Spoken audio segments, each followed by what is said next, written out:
Welcome back to the deep dive. We're tackling one of life's biggest puzzles today. Why does doing stuff, working, relating, achieving, why does it always feel so, complicated? It really does. We are wrestling with a question that sits at the very core of human existence. Whether you are running a massive corporation, navigating a complex relationship, or, let's be honest, just trying to finish your taxes. It's a universal dilemma, isn't it? And it's a profound philosophical trap. In almost all global spiritual traditions, action is what's necessary for life, but it's also what binds us. Binds us? Yes. In the philosophical traditions of India, particularly within the framework of the Bhagavad Gita, every single action, or karma, inevitably generates a consequence. The phala. The phala, exactly. And that consequence, whether it's a huge success or a devastating failure, is the very thing that chains us to this perpetual cycle of cause and effect. It actually requires us to be reborn, just to experience the result of what we've done. And we see this in modern life every single day, don't we? I mean, say you land a huge contract at work. Right. You feel euphoric, you feel validated, but instantly that euphoria breeds attachment to the feeling of success, and now you're constantly terrified of losing the next one. The fear kicks in. Right. That attachment creates a new, even more desperate seed of action. It's a treadmill that just never slows down. It is the definition of entanglement. We are simultaneously compelled to participate fully in the world and constantly trapped by the outcome of that participation. It's a real catch-22. So the truly intriguing question we are asking today is there a universal rule, maybe like a mathematical formula for action, that allows us to dive fully into life, to work with intensity, but without being chained to the results? What if the secret to ultimate freedom is not passive withdrawal or, stopping work, but fundamentally changing the internal mechanism of how we work?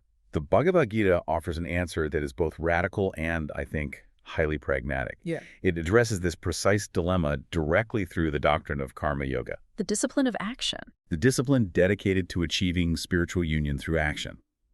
And the Gita gives us a precise formula, a single concept that is the key to unlocking this freedom. Okay, let's unpack this. We're talking about Karyam Karma. Kāryam Karma. It's a compound term, and unlike many Sanskrit terms that require a massive philosophical treatise to understand, the meaning of these two components, when you put them together, it gives us the blueprint for liberation. It really does.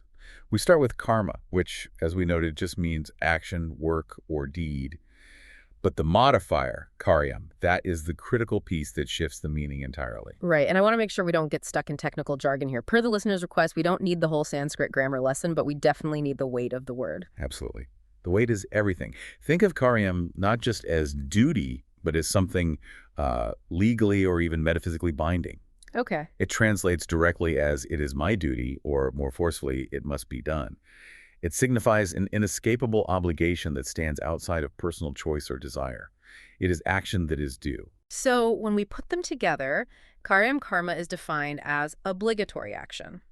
That action which must be done as a matter of duty, irrespective of whether I personally feel like doing it or whether I will benefit from it. Yes. It's an instruction to treat the action not as an optional endeavor, but as a necessity imposed by one's spiritual and cosmic position. That is the crucial distinction. We're not talking about desire-driven work. We are talking about necessary duty performed with an attitude of, let's say, spiritual compliance. So the mission of this deep dive is, well, it's substantial. We need to unpack how this simple yet profoundly difficult instruction Karyam Karma becomes a universal metaphysical law. We are going to look at how this bridge is built, connecting the worldly domain, where ordinary action binds us, and the spiritual goal, where the same action, just performed differently, liberates us. And we'll reveal the core scriptural mandates that define this concept, analyze the key paradoxes like why even good action can be binding, and perhaps most relevant for a modern, stressed listener, analyze how this ancient wisdom provides a robust cognitive restructuring model. For what? For dealing with stress, with ambition, with performance anxiety today. This is really the logic of liberation through full engagement. Welcome to the Deep Dive. I'm Satosha. And I'm Satoshi.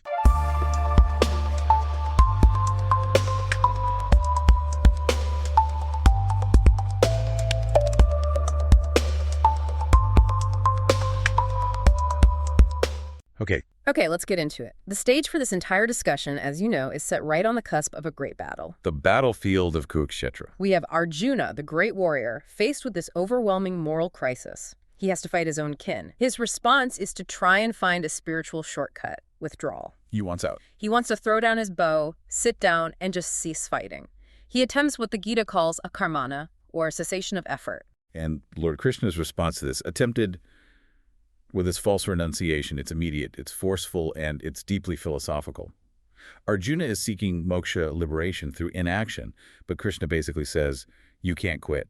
That's not how freedom works, especially not for an embodied being. This is such a profound rejection of the idea that passive withdrawal or just, retiring to a mountain cave is enough for liberation. It's a total rejection of that. Krishna instructs Arjuna directly, yatam kuru karma tavam, you should perform enjoined actions.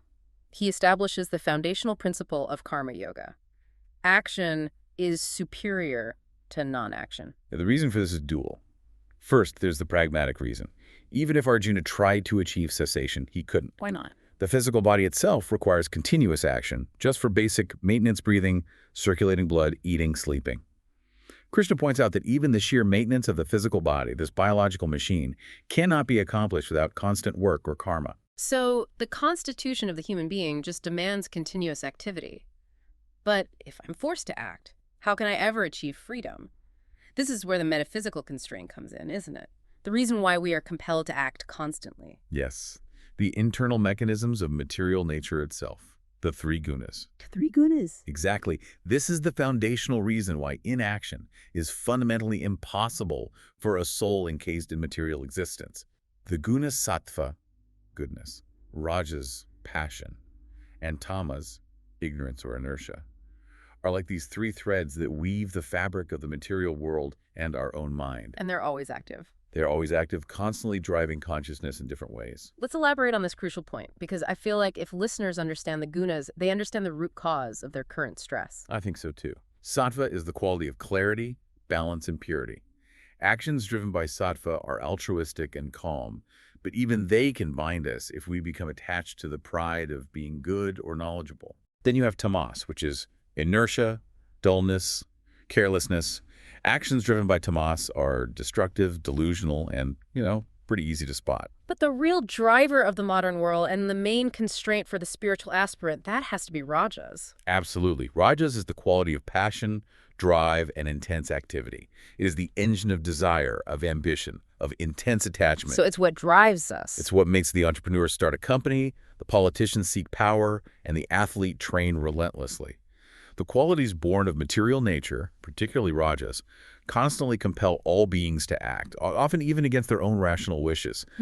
We are just driven by this urge to achieve, acquire, and impact the world. So if I'm constantly being driven internally by this engine of passion by rajas, and my body must act just to survive, then physical cessation of activity is simply a delusion. Yes. I might stop fighting, but my mind will still be churning with anxiety and attachment. That is the core insight. Since human beings are constitutionally incapable of inaction, we are driven internally by the gunas. The path to liberation cannot be through physical withdrawal. That would be just treating a symptom, not the cause. So Karyam Karma is introduced as the pragmatic and really the transcendental solution to this fundamental anthropological reality. Since I cannot stop acting, I have to figure out how to act in a way that does not bind me. Yes. How to neutralize the karmic residue. The challenge is transformed entirely. It's no longer about how to stop doing the work. It's about how to perform the work in such a way that the action ceases to be a cause of future entanglement. Right. Kāryam Karma takes this unavoidable necessity of action and, through a simple shift in intent, transforms it into the very instrument of spiritual transcendence. It becomes a universal metaphysical law for embodied consciousness. Act, but act purely out of duty, not out of passion for the result. And this distinction directly links us to the concept of karma yoga. If Karyam Karma is the specific action, then karma yoga is the entire systematic discipline wrapped around it. Yes, that's a great way to put it. Karma yoga is the path of achieving union, yoga, through action, karma. Kāryam Karma provides the practical, actionable definition for karma yoga. It is the method of redirecting all behaviors, energies, and intentions. Which are usually driven by the gunas. Which are otherwise driven by the binding gunas, yes, and redirecting them upward toward the divine or toward a completely selfless purpose. The duality here is something we really must stress. The path of karma yoga requires uninterrupted engagement with the world. Absolutely. You still have to manage your team, meet your deadlines, raise your children, maintain your civic responsibilities, but this intense activity must be combined with internal non-attachment. You maintain the activity, but you sever the emotional and egoic ties to the consequence. That's a huge challenge. This dual requirement is the central genius of the doctrine. It elevates the daily, potentially binding work of an ordinary person, the professional, the householder, to the status of selfless spiritual practice. It means you can attain the highest spiritual freedom without ever changing your external job description. Just by changing your internal operating system. Just by changing your internal operating system. That is a staggering claim, freedom without quitting your job. So let's look at the scriptural proof to back this up. The doctrine of Karyam Karma isn't some vague philosophical suggestion, right? It is explicitly mandated across several key chapters of the Gita. It is. If we're seeking the instruction manual, we must start with what I consider the primary articulation, found in the 3rd chapter, which is dedicated entirely to karma yoga. Lord Krishna provides the definitive mandate in Bhagavad Gita 3.19. Okay, let's dive into that verse and really understand its power. The verse is, Tasmad asakta satata karya karma samachara, asakta haitaran karma param apnoti puruhan. This single verse fuses the two essential, non-negotiable elements that convert binding action into liberating action. All right, let's break those two elements down slowly. First, the action element. The first command is Karya Karma Samachara. Constantly perform your duty, the work which ought to be done. That is the Karyam element. You must act, and the action must be prescribed duty, not random, impulsive, desire-driven work. You are performing necessary obligations. And the second element is the internal state, the disposition, which is what determines whether the action binds or liberates. Precisely. Sakta satate, without attachment, constantly. This non-attachment asakte is the critical lubricant that prevents the friction and heat of desire from generating that karmic residue. The duty has to be performed with unwavering focus, but with an internal acceptance that the outcome is not yours. So duty combined with detachment. And the verse doesn't just stop at explaining the method, it provides the ultimate guarantee right there in the conclusion. It is the ultimate promise. Param abnoti puruha. The person who works without this internal attachment attains to the supreme. This is why Kāryam Karma is often considered a complete path in itself. A complete path. A guaranteed pathway to the ultimate spiritual goal, Moksha, provided those two conditions, duty and detachment, are met perfectly. Now, this concept of Karyam Karma is so powerful that it fundamentally challenges and redefines what a truly liberated person, a yogi or a sannyasi, a renunciant, what they actually look like. It does. And the next verse we should look at, BG 6.1, addresses this directly. Yes. In traditional society, the renunciant was someone who dramatically and externally withdrew. They gave up all rituals, they ceased maintaining the ritual fire, Yuragnir, and they just stopped all material activity. Krishna challenges this external definition in BG 6.1, which I often call the democratization of spirituality. The democratization of spirituality, I like that. What's the revolutionary shift Krishna proposes? The Lord states that the true sannyasi and the true yogi is he who performs obligatory action, Karya Karma Karotiya, without relying on the fruits of action, Chitta Karma Phala. So not based on what they give up. No. The true renunciant is defined not by what he stops doing externally, but by how he does his unavoidable duties internally. This means the path is made accessible to the Gahasta, the ordinary person, the householder. Exactly. You do not have to leave your responsibilities, change your external life, or go to a cave. You can perform the exact same duties you are already performing, your daily job, your financial obligations, your family duties, but simply by changing your mental attitude toward them, they become purifying and liberating. This internal detachment, performing the duty simply because it is duty, that Karyam imperative, is the new, portable definition of renunciation. It turns the office, the kitchen, and the market into the new spiritual training grounds. And this principle is then classified and really solidified in the very final chapter of the Gita, chapter 18, where the concept is labeled as the highest form of relinquishment, or tyaga. Yes, in BG 18.9, Kāryam Karma is categorized as sattvika tyaga relinquishment in the mode of goodness.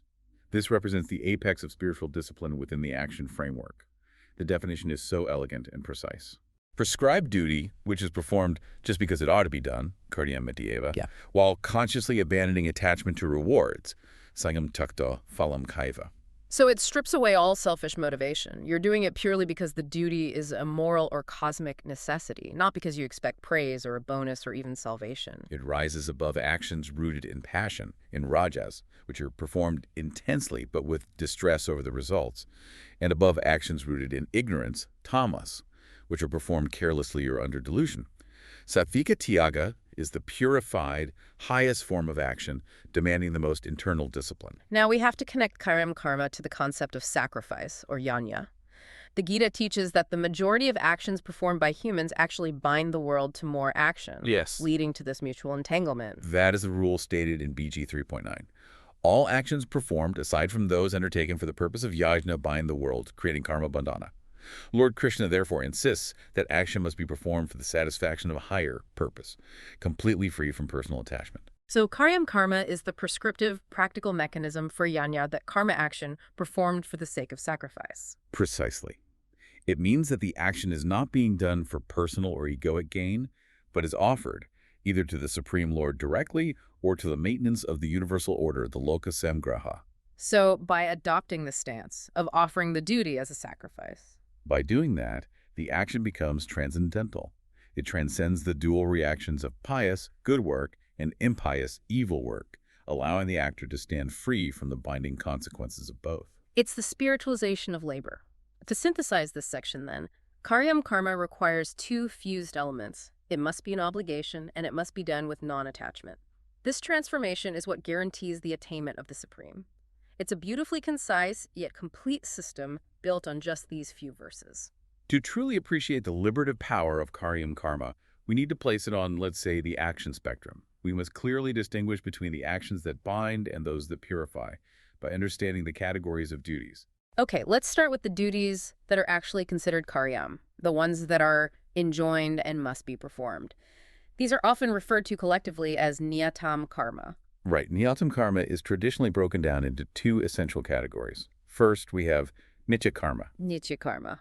These are the daily, regular obligations that structure one's spiritual life. Think of prescribed daily prayers, morning and evening rituals, routine meditation, or even the simple act of expressing gratitude before meals. And the unique consequence, or maybe the lack of consequence, is what defines nitya karma, isn't it? Exactly. If you perform them, they yield no specific material reward. You don't get a new house or a promotion for your morning meditation. However, and this is critical, the non-performance of nitya karma incurs a fault or spiritual negligence. So their function is purely internal. Strictly internal, purification of the mind, Chitta Shuddhi, and maintenance of spiritual regularity, not personal gain. And the second type is naimittika karma. These are occasional obligations tied to specific circumstances or events. For example, specific rituals tied to life, milestones, birth, marriage, death, or specific duties, like bathing in a holy river after an eclipse or performing specific ancestral rites, the shraddha. So they're event-driven? They are required performances tied to specific times, events, or changes in circumstance. And again, their function is purification and maintenance of cosmic and familial order. They constitute the fundamental, non-negotiable scope of purifying Karyam Karma. They are required not for profit, but for spiritual and social hygiene. Which leads us to the sharp contrast, the spiritual antagonist, Kāryam Karma. This is the category of action that creates the entanglement, the bondage, and the need for future rebirths. This is the one that gets us into trouble. Right. Kāryam Karma, actions prompted purely by desire for a specific material result. Give us a modern example of this. Okay, a classic example in the Vedic texts would be performing a costly fire ritual specifically for the express goal of obtaining offspring or a higher rebirth on the celestial planets. And a modern one. A modern equivalent would be taking a job purely for the massive bonus and the high title, where the desire for the result eclipses the duty itself. It is purely results-driven work. Kamya means desire. So the critical difference between Karyam and Kamya is that the Kamya action inevitably produces binding results, the phala, that continue the soul's entrapment in samsara. Exactly. If you perform a ritual to gain enormous wealth, you are guaranteed to enjoy that wealth in a future life. But to enjoy that wealth, you must take a future birth. That enjoyment keeps you chained to the material world. And what's brilliant about the Gita is that it simplifies this entire system. It tells us that the same external action, say performing a fire ritual or even just working late hours, can be either binding or purifying. It all depends on the internal state. The Gita establishes that the moral and binding quality of the action is determined not by the external act itself, but by the intention, inja, and most importantly, the attachment, asaga, behind it. So intention is destiny. Intention is truly destiny here. Rituals or duties performed as karyam out of necessity without personal desire purify the mind. The same external acts performed with desire for personal rewards, making them kamya, lead to bondage. Now we come to the ultimate goal, the complete cessation of karmic reaction, which is achieved through akarma. We have karma, pious action, and vikarma, illicit action. But akarma is the state of genius. Akarma literally translates to non-action, but within this doctrine, it refers to actions that do not produce karmic results and therefore do not bind the individual. It is action that leaves no metaphysical residue or binding consequence. So Karyam Karma is the great transformer. It takes ordinary, potentially binding karma and converts it into a karma. How do we envision that transformation process? Think of a river flowing into the ocean. The river represents our action, our karma. If it carries sediment and debris, our desires, ego, attachment to results, that debris settles, creating new land, new causes for future entanglement. But if the river is completely clear, purified of all that sediment, it flows into the ocean seamlessly, leaving no trace. The action is performed, but the binding element is neutralized. And that purification happens when the obligatory duty is performed with complete detachment and offered to the divine. The yogi engaged in such selfless duty achieves this unique, paradoxical state where they are actively working, fully engaged, but they perceive action in inaction. Akarma, akarma ya pashid. What does that feel like? It means I am typing, I'm speaking, I'm managing a crisis, but internally the I that claims doership is absent and the I that attaches to the result is dormant. The action is executed with full efficiency, but all the spiritual friction, the residue of ego and desire, is eliminated. This practice dissolves the seed of karmic bonds, allowing the individual to remain active in the world while simultaneously free from agency and reaction. That concept action in inaction is incredibly high level. So to bring it down to the ground, we need the core methodology, the engine that powers Karyam Karma. Nishkama. Action without desire for the fruits of action. And the instruction manual starts with the most famous teaching from the Gita, BG 2.47. It is arguably the foundational text of all karma yoga. Karmanyavadikaraste mafaleu karachana. Okay, this verse is so concise, it often loses its depth in translation. Let's meticulously break down the 4 critical, practical instructions it gives to the person acting, the practical guide for anyone listening right now running their life. All right. The first command is clear. You have authority over your prescribed duties. Karmanyavadikaraste. The Sanskrit word adhikar implies both the inherent right and the absolute responsibility to act. You are authorized to work diligently and execute the task you have been assigned. But the next 3 instructions are the restrictions that create freedom. Instruction 2, do not feel entitled to the results of those actions. Mafaledo. Yes. I can work 80 hours a week, I can make the most brilliant presentation, but the outcome, the bonus, the failure, the client's reaction, is simply not mine to claim. Instruction 3. Do not let the expected results be the sole motivation. This is crucial for distinguishing karyam from kamya. If the desire for the result is the primary reason you act, you are creating binding karma.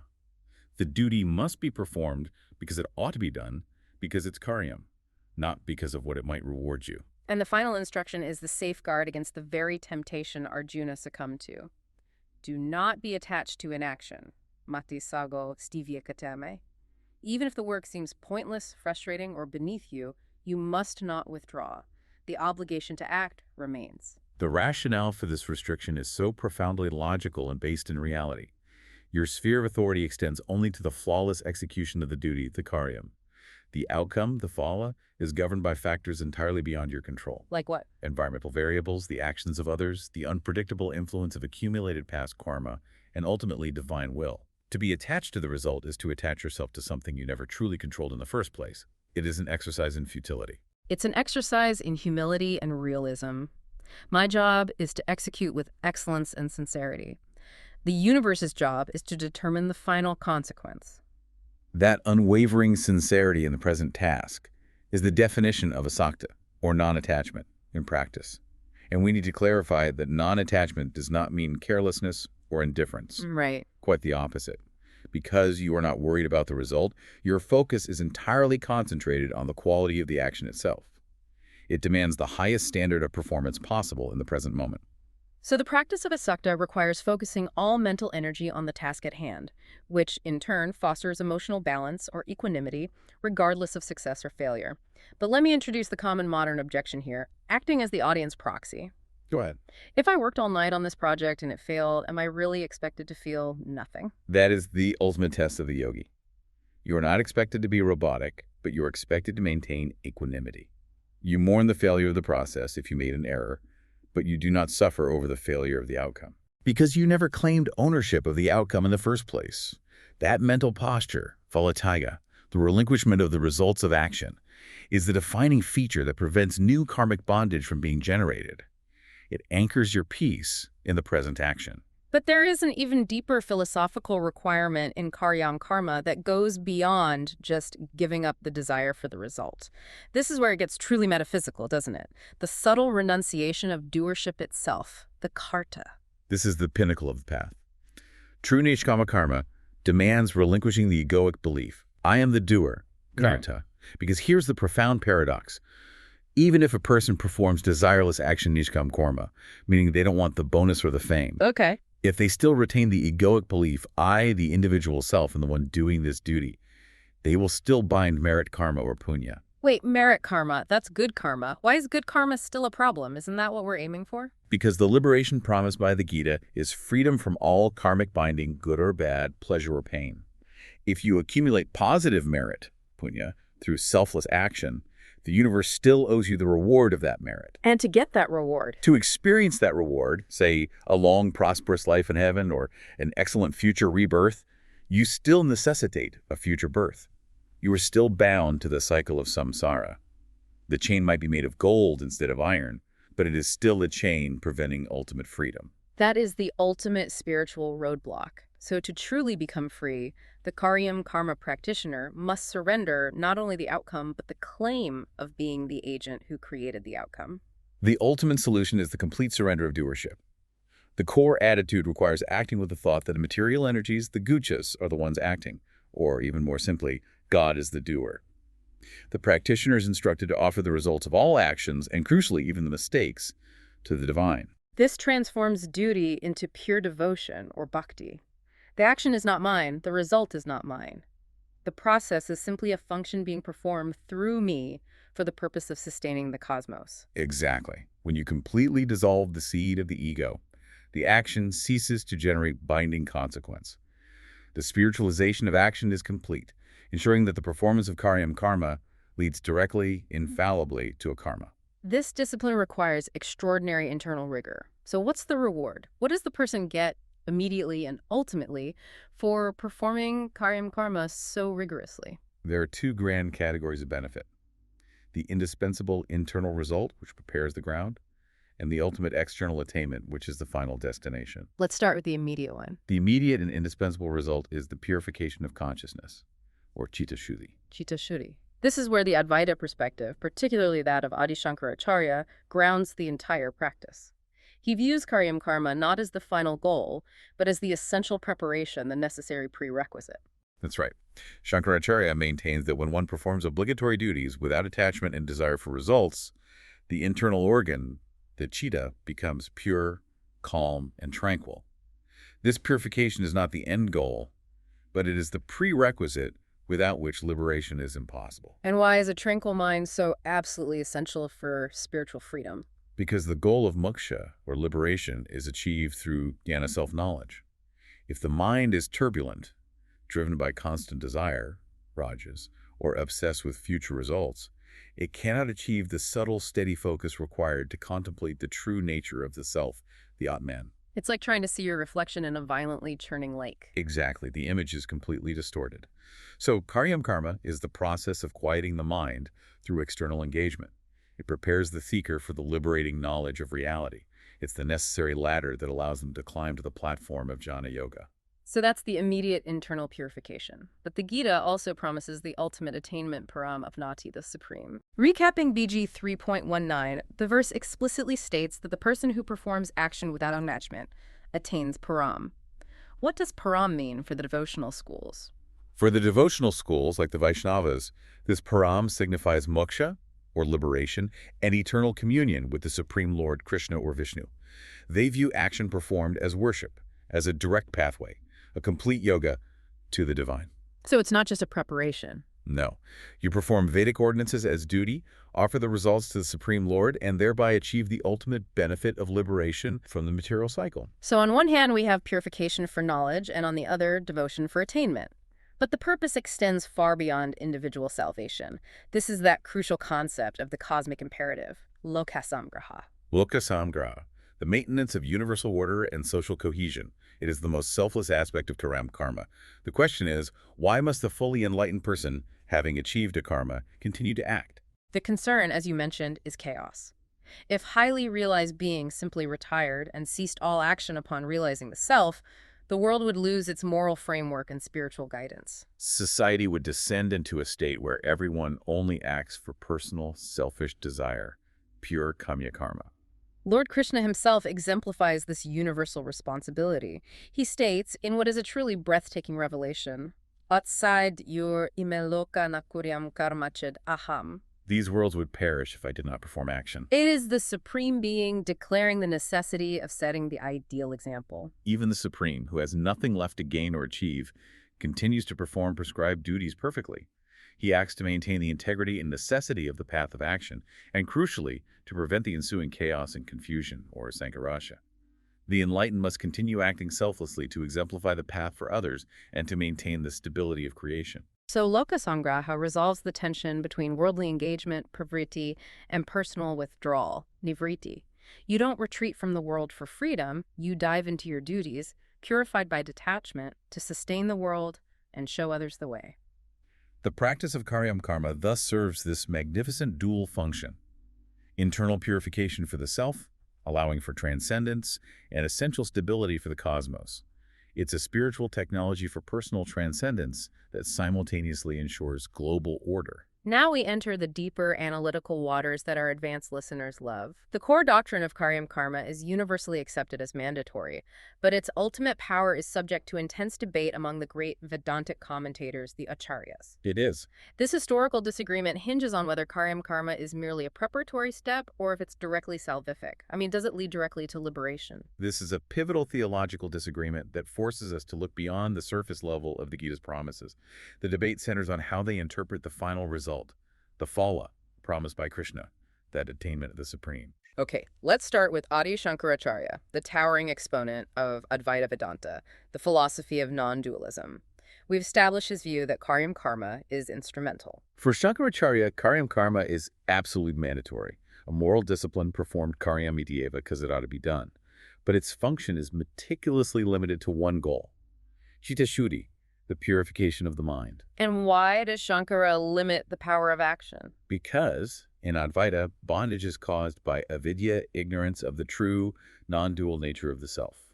Ignorance can only be destroyed by knowledge, by jnana, just as darkness is destroyed by light. And action can't do that. Action, even selfless action, deals with duality: the actor, the action, the result. Therefore, action is fundamentally incapable of destroying ignorance. Kāryam Karma is the necessary ladder that prepares the mind to receive and become steady in Jnana Yoga, which then grants liberation. Action is insufficient to directly grant liberation itself. It merely creates the environment where knowledge can finally flourish. So for Shankara, the action purifies the vessel, but the contents, the knowledge, are the true freedom. It prepares the mind, but knowledge opens the lock. Now compare that to Ramanuja, the proponent of Vishishtadvaita Vedanta, or qualified non-dualism. His school elevates Kāryam Karma from a purgative step to a directly salvific one. He fundamentally disagrees that action is only preparatory. How does Ramanuja justify this direct salvific power? Ramanuja grounds the performance of duty in Shashadva. This is the inherent philosophical relationship that dictates the individual soul is an eternal subordinate servant, or Sheshara, of the Supreme Lord Vishnu. Okay. Therefore, all duty, all Kāryam Karma, must be performed with detachment, considering oneself a non-agent solely for the satisfaction of the Supreme. So it's duty as pure, selfless, divine service. This shifts the focus entirely away from mind purification as the main goal and makes devotion the primary driver. This dedicated service, performed as Karyam Karma and characterized by absolute submission, generates sattva pure goodness, which then leads to true knowledge of the Supreme. For Ramanuja, Karma Yoga, when perfected as selfless divine service, directly leads to the attainment of the Supreme Lord.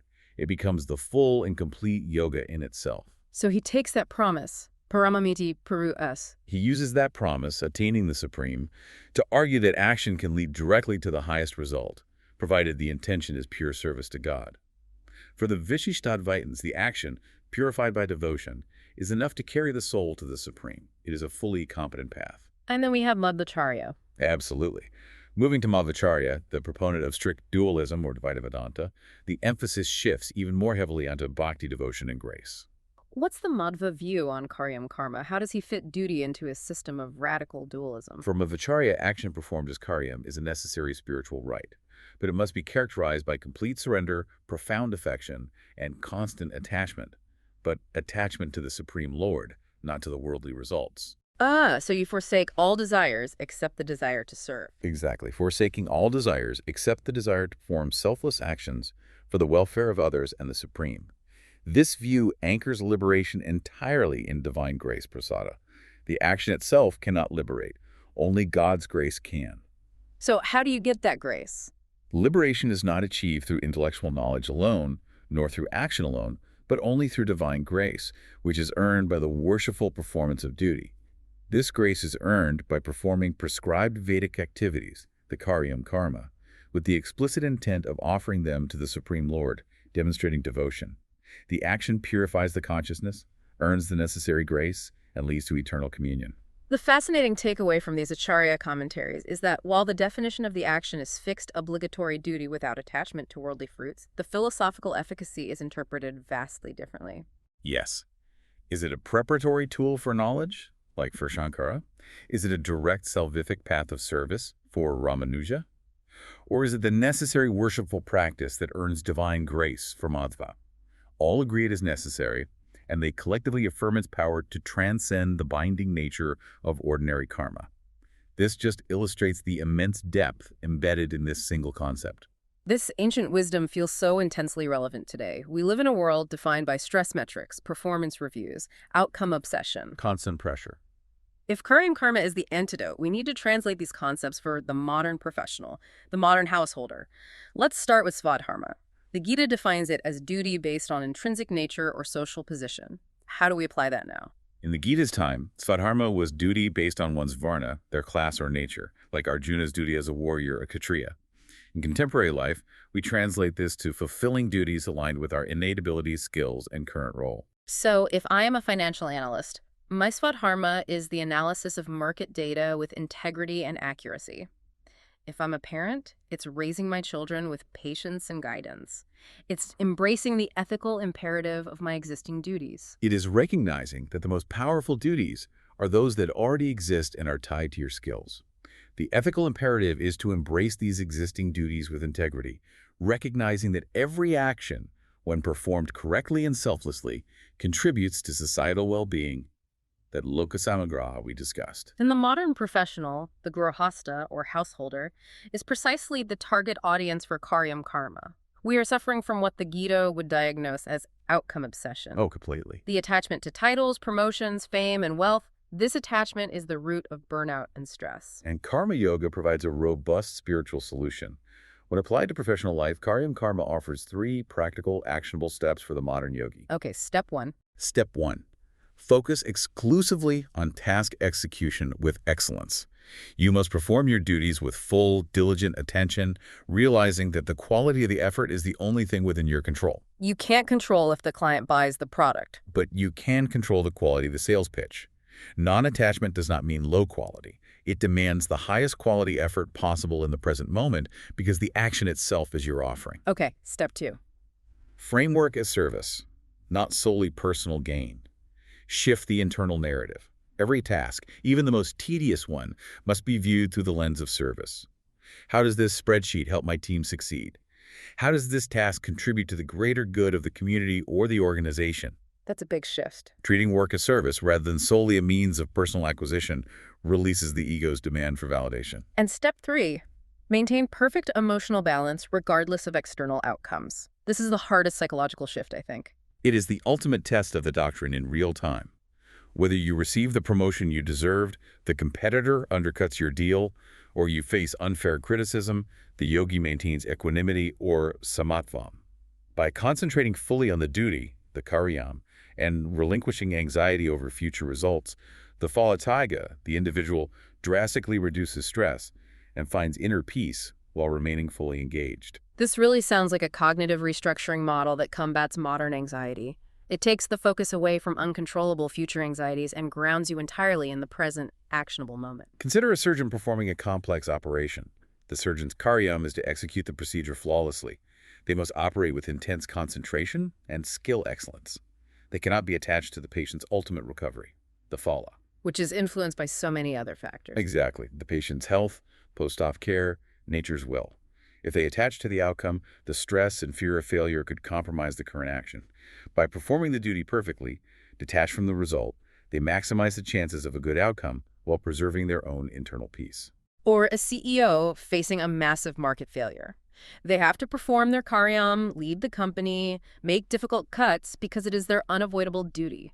They act with competence, but without crippling attachment to the public perception or the immediate financial result. The action is done because it must be done. And this leads us back to the ultimate application, elevating all work to worship. This requires approaching every single task, from writing that tedious email to executing that major strategy, with sincerity, viewing it as an offering to a higher purpose or the divine. That dedication, that bhakti, released through the process of phalatyaga, giving up the result, transforms the work into a karma. It releases the practitioner from the relentless cycle of expectation and disappointment, which is the source of all suffering. It fosters an incredible, lasting sense of inner freedom, trust in a higher order, and allows the individual to seamlessly integrate their entire existence, professional life, social responsibilities, and spiritual quest into one cohesive, non-binding path of devotion and knowledge. So we've completed our deep dive into Karyam Karma, the logic of liberated action. To synthesize, this doctrine is the formula for transforming necessary labor into a powerful spiritual practice. Obligatory duty plus complete detachment. It is rigorously mandated in the Gita to serve both the individual through purification of consciousness, the Chitta Shuddhi in the cosmos, through the maintenance of universal order, loka samraha. And the essential paradox that shocked Arjuna and perhaps shocks us now remains. True freedom is not achieved by separating yourself from the world, but by diving deeply into your duty, your karyam, and then consciously detaching from the power that duty holds over your happiness and your peace. By giving up the result, you gain ultimate freedom from the cycle of action and consequence. We've seen how action performed as duty, without attachment to the fruit, becomes a karma action that leaves no trace of binding consequence. It's a mechanism for continuous spiritual ascent while remaining fully engaged in the most intense activities of the material world. It really is. So, we leave you with this final provocative thought. Consider your own life and your hardest, most stressful duty right now, the duty that causes you the most anxiety about the future outcome. If you were to adopt the attitude that this duty is simply karyam, it must be done and nothing more, how much power would the outcomes, the phala, lose over your current sense of peace and freedom? Does true spiritual power lie entirely in controlling the intent of the action rather than its material result? Yeah. We invite you, our listeners, to share your own analysis and sources in the comments. We love hearing how you apply these ancient concepts to your modern life. As always, keep the quest on. I'm Satosha. And I'm Satoshi.